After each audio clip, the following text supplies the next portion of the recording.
તો ભારત તરફથી જે એર સ્ટ્રાઇક કરવામાં આવી છે આ વિશે વધુ વાત કરવા માટે જોડાઈ રહ્યા છે સંદેશ ન્યૂઝના ચેનલ હેડ વિવેક કુમાર ભટ્ટ। વિવેક, પાકિસ્તાને સપનામાં પણ વિચાર્યું નહીં હોય કે 3:30 વાગે સવારના પોરમાં તેમના પર આ રીતે હુમલો થશે અને આખી દુનિયાએ ભારતીય વાયુસેનાની તાકાત જોઈ આતંકના અંતની શરૂઆત થઈ ચૂકી છે, શું કહી શકાય?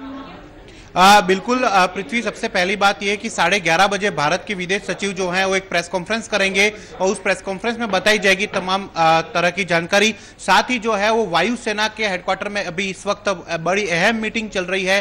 वहीं दूसरी तरफ जो कैबिनेट कमेटी ऑफ सिक्योरिटी यानी कि CCS की जो मीटिंग चल रही थी वो पूरी हो चुकी है, जिसके अंदर नरेंद्र मोदी, राजनाथ सिंह समेत तमाम वरिष्ठ नेता जो कैबिनेट की कमेटी में है, सिक्योरिटी कमेटी में है, वो तमाम लोग वहां पर बैठे थे। इस वक्त जो है वो भारत की तीनों फौजों को हाई अलर्ट पर रखा गया है। तमाम तरीके की तैयारियां हमारे पास में एकदम रेडी हैं, क्योंकि पाकिस्तान को जो इस बार भारत ने अपना रूप दिखाया है वो पिछले 70 सालों में कभी नहीं हुआ है। वो काम हमने किया है, पाकिस्तान की सीमा में घुसकर एयर स्ट्राइक की थी। और सबसे अहम बात यह है कि इस तमाम वायुसेना को इस वक्त जो लीड कर रहे हैं, जो वायुसेना प्रमुख हैं एयर मार्शल धनोआ, तो वो कारगिल के हीरो थे। और ये वही विमान है मिराज विमान जो कारगिल के समय पर टोलोलिंग और टाइगर हिल के ऊपर जब पाकिस्तानी सेना ने अपनी घुसपैठ की थी, उस वक्त उनको वहां से खदेड़ने में जो सबसे अहम भूमिका अगर किसी ने निभाई थी तो मिराज असॉल्ट ये एयरक्राफ्ट है उसने निभाई थी। और वही विमान इस वक्त वहां पर एयर स्ट्राइक करके वापस लौटा है। सबसे बड़ी बात यह है कि सुरक्षित लौटे हैं, 12 के 12 विमान सुरक्षित लौटे हैं। और इसके अलावा जो है तमाम एयरबेस जो हैं वो इस वक्त हाई अलर्ट पे है।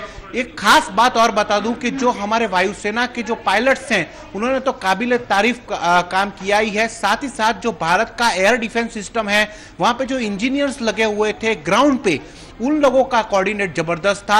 इसलिए एक तरीके से हम कह सकते हैं कि भारत ने वो काम करके दिखाया है जो विश्व की महासत्ताएं कभी करती थी, और वो जो सुनाई देता था कि अमेरिका ने ऐसा किया, रशिया ने ऐसा किया, आज वो इतिहास में एक और नाम जुड़ गया है। वो नाम है भारत का, कि भारत ने जो जिस तरीके से स्ट्राइक की है, जिस तरीके से एयर स्ट्राइक की है, जिस तरीके से बालाकोट, मुजफ्फराबाद और चाकोटी में जिस तरीके से 1000 किलो से ज्यादा के बम गिराए गए हैं और वहां पर नेस्त नाबूद कर दिया गया है। पाकिस्तान, अब देखना यह है कि पाकिस्तान किस मुंह से यह स्वीकारेगा कि उसके पाकिस्तान ऑक्यूपाइड कश्मीर में जो है वो आतंकवाद के ठिकाने थे, जैश ए मोहम्मद के आतंक के ठिकाने थे, वहां पर मुख्य कंट्रोल रूम थे और वहां पर भारत ने एयर स्ट्राइक किया। तो पाकिस्तान कहीं ना कहीं एक बार फिर एक तीर से 2 निशाने जरूर लगे हैं। एक तो पहले से ही पुलवामा अटैक के बाद में पूरे विश्व में पाकिस्तान की किरकिरी हो गई है, उसे अलग थलग करके छोड़ दिया है।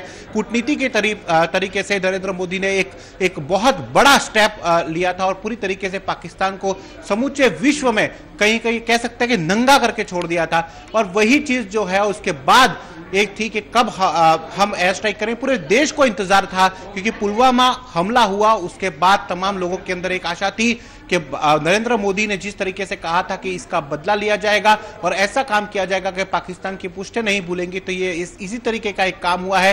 पहली सर्जिकल स्ट्राइक ग्राउंड लेवल पे हुई थी, दूसरी सर्जिकल स्ट्राइक जो है वो वायुसेना के जांबाज पायलट्स ने ये करके दिखाया है और बहुत बड़े अच्छे कोऑर्डिनेशन के साथ करके दिखाया है। जबकि पाकिस्तान का अगर एयर डिफेंस सिस्टम जो है वो बहुत ज्यादा एडवांस है, लेकिन उन्हें भी चकमा देते हुए जिस तरीके से भारत के फाइटर जेट्स मिराज हमारे जांबाज जवान पाकिस्तान में लेके गए और जिस तरीके से वहां बमबारी की है, ये वाकई विश्व फलक पर एक बहुत बड़ा हमारा अचीवमेंट होगा। और विश्व में भारत भी एक तरीके से, जिस तरीके से हम बातें करते थे अमेरिका की डिफेंस सिस्टम की, अमेरिका के सैन्य शक्ति की, रशिया के सैन्य शक्ति की, इजराइल के सैन्य शक्ति की, कि वो घुस कर मारते हैं, तो उसी तरीके से भारत ने दूसरा बड़ा एक तरीके से कह सकता है कि उन्होंने एक करके दिखाया है कि अंदर घुस के मारा है। और पाकिस्तान की अभी इस वक्त की अगर हम हालात देखें तो वो कुछ नहीं कर सकता, कुछ बोल नहीं सकता, और एक तरीके से अगर वो स्वीकारता है तो भी वो मारा जाता है, नहीं स्वीकारता है तो भी वो मारा जाता है। क्योंकि मिराज के तमाम जो एयरक्राफ्ट हैं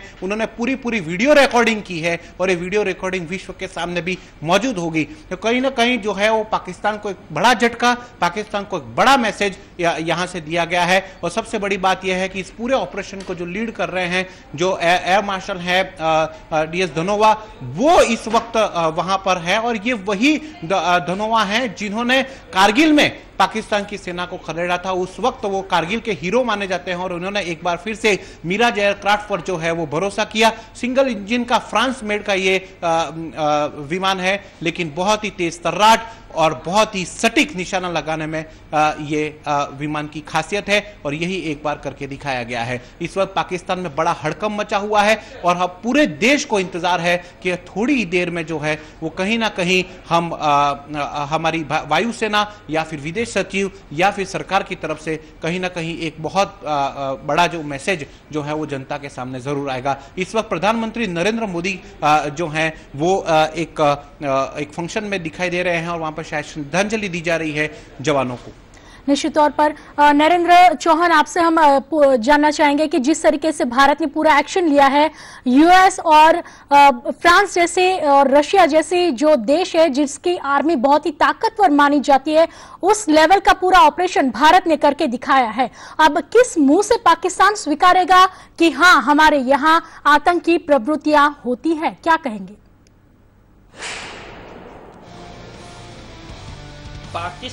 पाकिस्तान तो हमेशा से यही कहता आया है, भारत कोई भी कुछ भी करे। अभी जैसे आतंकवादी हमला किया हमारे भारत देश के अंदर आके, हमारे सीआरपीएफ के जवानों को शहीद किया आतंकवादियों ने, उसका भी भारत ये पाकिस्तान सबूत मानता है। ये तो पाकिस्तान की आदत है कि हमें सबूत दो, सबूत दो, सबूत दो। एक कहावत है कि कुत्ते की दुम को कितना भी आप 12 साल तक नली में रहो, टेढ़ी की टेढ़ी निकलेगी। यानी इनकी आदत है, पाकिस्तान की आदत है पूरा।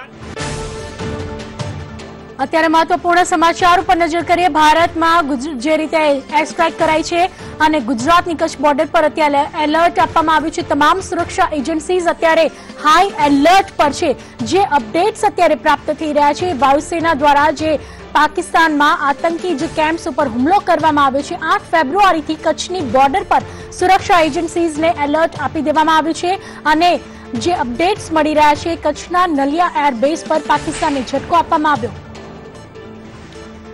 તો આ વિશે વધુ વાત કરવા માટે ફરી એકવાર આપણે વાત કરીશું संदेश न्यूज़ના चैनल हेड विवेक कुमार भट्ट साथ। विवेक, जिस तरीके से पाकिस्तान के मानव रहित ड्रोन को भी इस वक्त वायुसेना ने तोड़ दिया है कच्छ में नलिया एयरबेस पर, एक तरफ एयर स्ट्राइक और दूसरी तरफ भारत ने सभी बॉर्डर्स पर हाई अलर्ट कर दिया है। इस पूरी जो एक्शन है उसको आप किस तरीके से देखते हैं?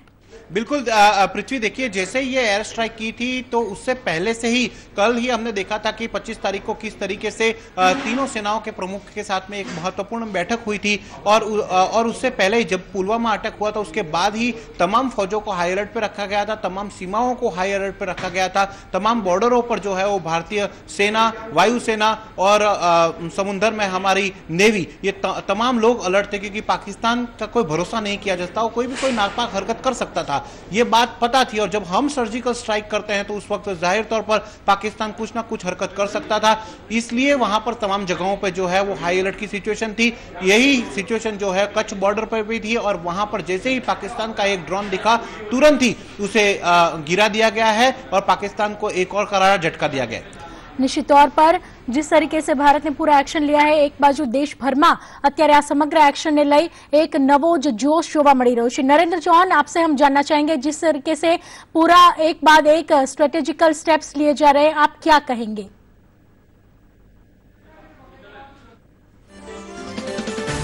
करना है। अभी हमारे देश के अंदर ही जम्मू कश्मीर में जितना आतंकवाद फैला हुआ है वो हमारी एक विशेष कम्युनिटी की वजह से है, हमारे एक धारा 370 और 35A की वजह से है। मैं अपने देश के नागरिकों की तरफ से नम्र निवेदन मोदी जी से करना चाहता हूं कि इस 370 और 35A की धारा को जम्मू कश्मीर से जल्दी खत्म किया जाए ताकि हमारे देश के हर प्रांत का नागरिक वहां जाकर के अपना व्यवसाय करे, वहां सेटल हो और एक मिक्स कम्युनिटी वहां पर बने। मिक्स कम्युनिटी बनेगी तो आतंकवादियों को जो पनाह दे रहे हैं उनकी सूचना सुरक्षा कर्मियों को दी जाएगी ताकि उनका खात्मा हमारे सुरक्षा कर्मी जड़ से कर पाएंगे।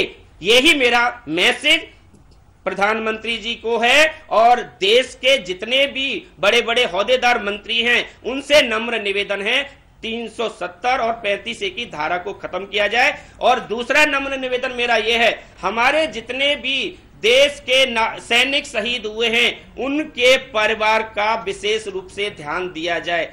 उनके साथ जो वायदे किए हुए हैं, जिस सरकार ने वायदे किए हुए हैं, शहीदों के परिवार को उनकी शहादत के लिए उनकी श्रद्धांजलि सच में तभी मिलेगी कि जो वायदे किए हुए हैं उनके परिवार को वो पूरा लाभ उनको मिलना चाहिए। और मैं ज्यादा ना बोल करके बार बार मैं अपने देश के नागरिकों की तरफ से नम्र निवेदन करता हूं।